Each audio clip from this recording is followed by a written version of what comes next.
మోక్షం మోక్షం అంటూ మనుషులందరూ ఎక్కడో ఎదుగుతుంటారు. నిజానికి మోక్షం అనేది ఎక్కడో దొరికేది కాదు, ఎవరో ఇచ్చే సర్టిఫికేట్ కాదు. మోక్షం అనేది ఒక మహనీయుడు చెప్పాడు, పుట్టుకతోటే ప్రతి మనిషి ముక్త పురుషుడని. ఆ ముక్తి ఎలా పోగొట్టుకున్నాడు, ముక్తి ఎలా పోయింది అంటే మనిషి తనను కాని దాన్ని కావాలనుకుంటూ ఆ లేని దాన్ని వెతుక్కుంటూ ఎన్నో బంధనాలు వేసుకుంటున్నాడు. ఆ బంధనాలు తెంచుకోవడం అనేది ముక్తి. దాని గురించి ఎంత అద్భుతంగా ఒక చిన్న ఎగ్జాంపుల్ చెప్తాను.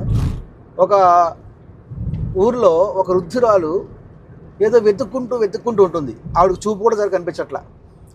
అయితే ఒక 2-3 గంటలు అయిన తర్వాత ఆవిడని చూస్తున్న కొంతమంది వచ్చి అక్కడికి, ఏంటమ్మా ఎదుర్కొన్నావు అంటే, నేను సూది పడేసుకున్నాను అంది. సూది పడేసుకున్నా, ఎక్కడ పడేసుకున్నావు సూది అంటే, అదిగో ఆ ఇంట్లో పడేసుకున్నాను, దూరంగా ఎక్కడో చూపించింది, ఒక గుడిసి చూపించింది.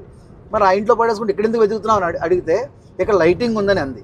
ఇక లైటింగ్ ఉంటే నువ్వు ఎంత వెతికినా నువ్వు పడేసుకున్న చోట ఎతకాలి, కానీ ఇక్కడ దొరకదు కదమ్మా అంటే, మరి మీరందరూ ఎవరు అడిగితే, మేము తీర్థయాత్ర కోసం. దేనికోసం అంటే ముక్తి కోసం వచ్చాం, మోక్షం కోసం. మరి ముక్తి ఎక్కడ ఉంటుందో తెలుసా మీకు? కదా ముక్తి మోక్షం మా దగ్గరే ఉంటాయి, లోపలే ఉంటాయి. మరి లోపల ఉంటే మీరు బయట ఎందుకు తిరుగుతున్నారు అని వాళ్ళకి వచ్చేసింది. నేను ఏ సూది పడేసుకోలేదు, మీరు అందరూ ఇక్కడ ఎలాగా తిరుగుతున్నారు కదా, మీకు తెలియజేయడం కోసం నేను చెప్తున్నాను అని చెప్తే దీని గురించి వేమని చెప్పారు.